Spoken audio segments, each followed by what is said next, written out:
Good day mga ka-project, welcome back to our channel. For today's video ay magre-repack tayo ng mga budget na hub lang, yung mga stock ng mga bike ba. I-thread type lang yung mga thread type lang yung hub na ito. Tawagin, mga naka-ball bearing. So sa mga naka-ball bearing diyan na mga bike, yan, kung gusto niyo matutunan kung paano maglinis or mag-grease, mag-repack ng inyong mga hubs yan, ito. Panoorin niyo itong video nito dahil ito ay para sa inyo.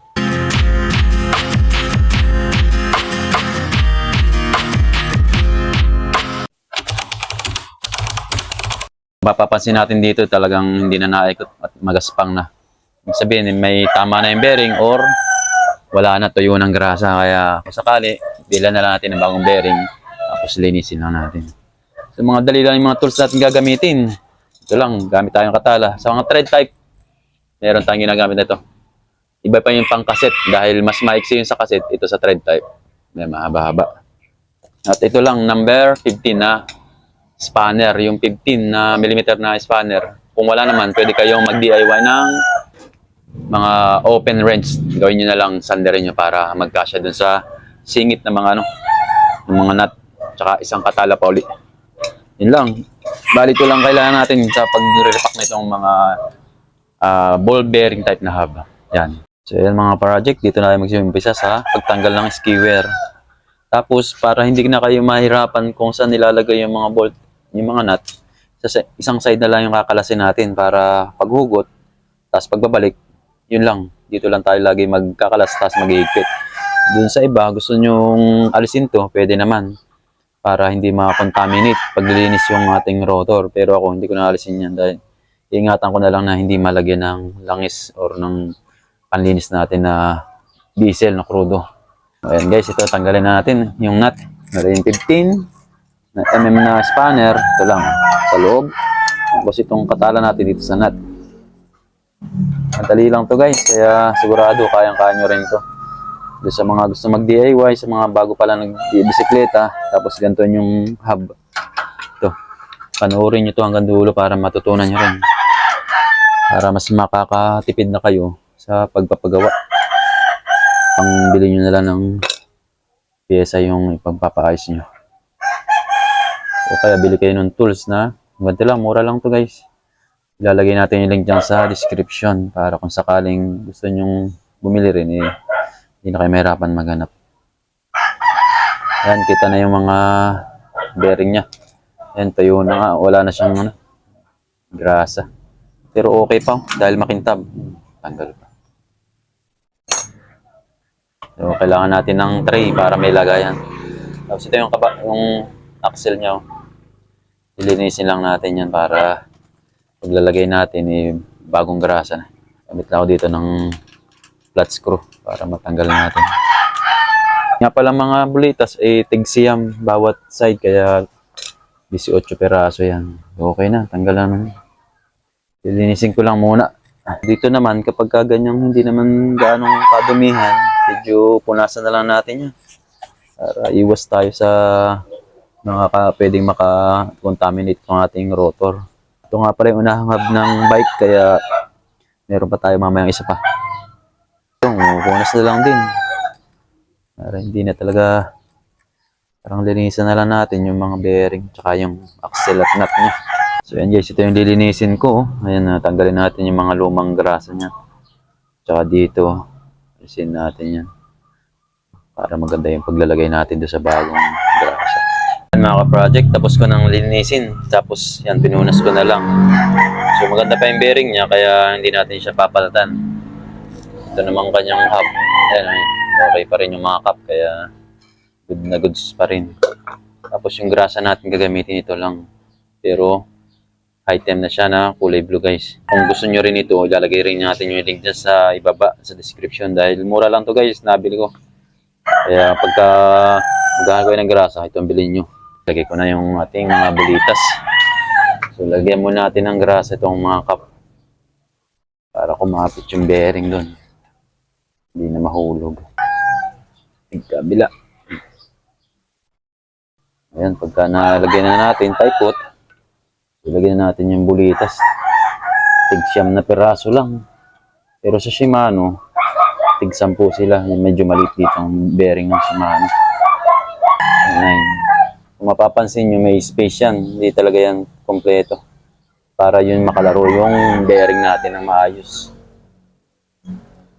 Yun ang paliwanag. Kaya sila luwag. Mayroong space. So, yan 9. So, next natin. Ito na, sa axle. So, ito yung nakalagay sa may rotor. Dun sa kabila natin siya binuksan. So, dalagyan lang din natin dito ng grasa. Yan, so pag nalagyan na natin, pasok lang natin. Okay, kabila naman. Mansakap ulit. Medyo may konti lang pero okay pa naman. Kung sakaling malaki na yung uka niya, yung bingaw, hanap na lang tayo ng pamalit or pwede tayong bumili sa mga bike shop. Sa ibang bike shop, available yung ganito, yung cone na panglagay dito sa sumasalo sa mga bearing ng hub. Or pwede din sa online, may nakita ko sa online ito, order siya ng isang set. So ayan, tingnan natin kung sakto lang yung kanyang huwag natin kahigpitan dahil magaspang umikot yan kapag napasobra higpit. Dapat rin may timpla lang ng pagkakahigpit natin. Parang doon okay. Tapos ilalak na natin. Gamit ko din yung ating 15mm spanner. Ang ating katala. Kitan lang natin. Hop, check muna natin kung may alog. Kung medyo mahigpit. Medyo mahigpit ng konti, lulugan lang natin.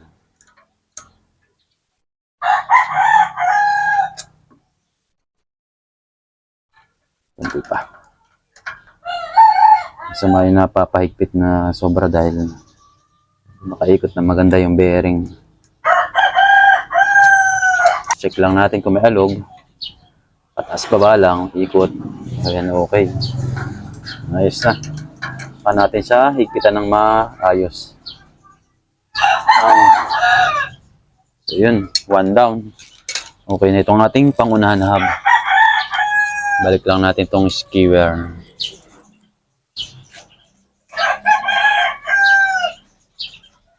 So ayan, kung sakaling unahan lang naman yung i-repack nyo, yan, ganun lang.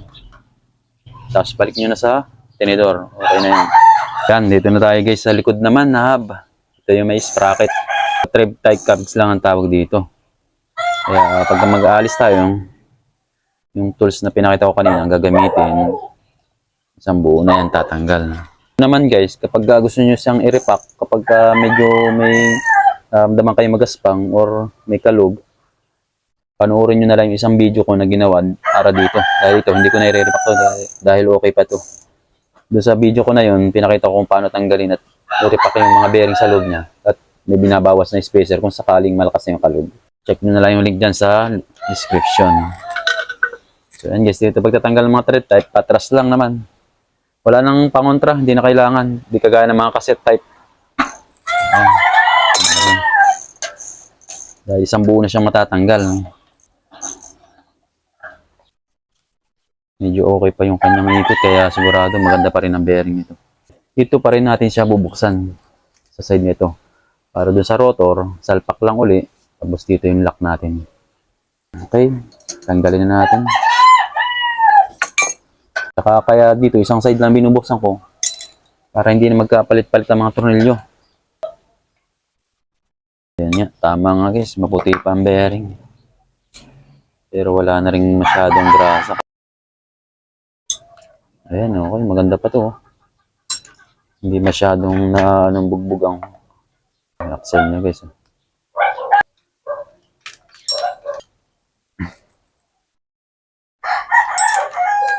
Okay. Ayan, lilinisin na lang ulit. Para maganda ulit ibalik. Punasan lang ulit natin to. Hindi naman siya ganun kadumi. Okay na ulit. Ready. Mga project, okay na. Napunas ko na. Natuyo na. Nalinis na natin yung mga hub bearing. Yung sprocket na thread type cogs guys ha. Ito nga pala, kung sakaling gusto nyo ring i-repack yung ganito.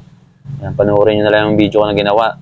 Dahil nga pala sa mga ibang lock niya, magkakaiba ng cover siya doon sa ginawa kong isa, hindi siya ganito. Kaya magtaka kayo na iba yung itsura ng thread tiles na kakalasan nyo. Dito, ito yung pinakalock niya naman. Ito yung kailangan nyo ikutin. Tapos yan, makakalas na yung bawat isang ngipin na yan. Tsaka yung mga spacer, makikita nyo. Kaya check nyo na lang din kung gusto nyo rin mag-repack ng ganito. Kaya lang ulit tayo ng grasa.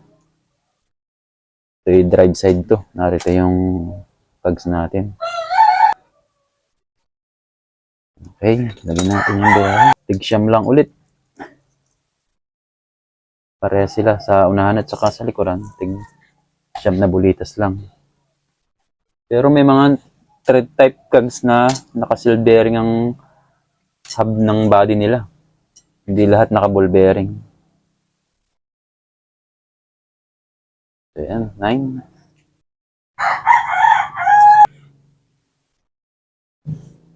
Okay, dito, lagay na natin yung axle. So dito, lagay lang ulit tayo. Ayan guys, linis na. Lagay lang ulit tayo dito ng grasa. Ito yung sasalo naman doon sa bearing. Ayan. Doon sa kabila natin lagay sa non-drive side. Wala. Okay, lagyan na natin.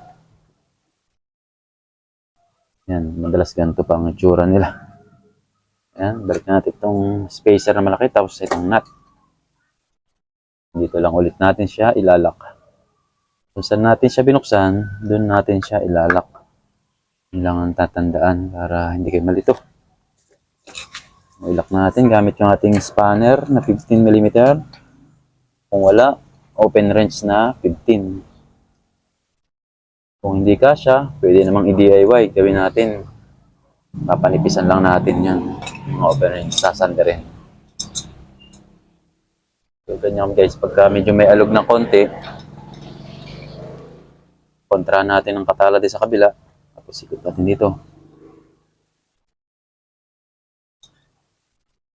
Konti pa rin. Konti na lang ikot yan. Yan, okay na. Tapos smooth na yung ikot niya. Lock na natin ngayon ng mahigpit. Okay. Next, itong atin namang, itong tags naman natin, lagyan natin muna ng grasa dito sa may thread. Para kung sakaling tumagal, bago nyo mabaklas, hindi ganun kahirap alisin. Dahil kung minsan, may stack up dito ang mga tags. Tapos dito nga pala, lagyan din natin.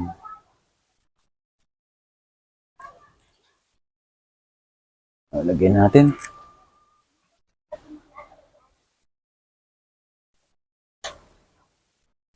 Tikan lang natin ng konti. Dahil pagka tumipa na tayo, pusa na itong higpit. Dahil pasunod siya pagka titipa tayo.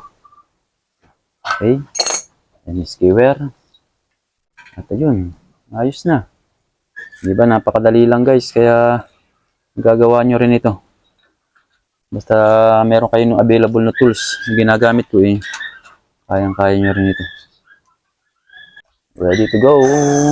So yan guys, ganun lang kadali at kabilis na gawin yung mga ganitong hub kung paano i-repack. Kaya kung napanood mo hanggang dito, maraming salamat dahil nakabot ka hanggang sa dulo. At kaya kung ikaw hindi ka pa nakasubscribe, mag-subscribe ka na at i-like na rin ang aming video at i-hit ang notification bell para updated ka sa susunod naming bike tutorial.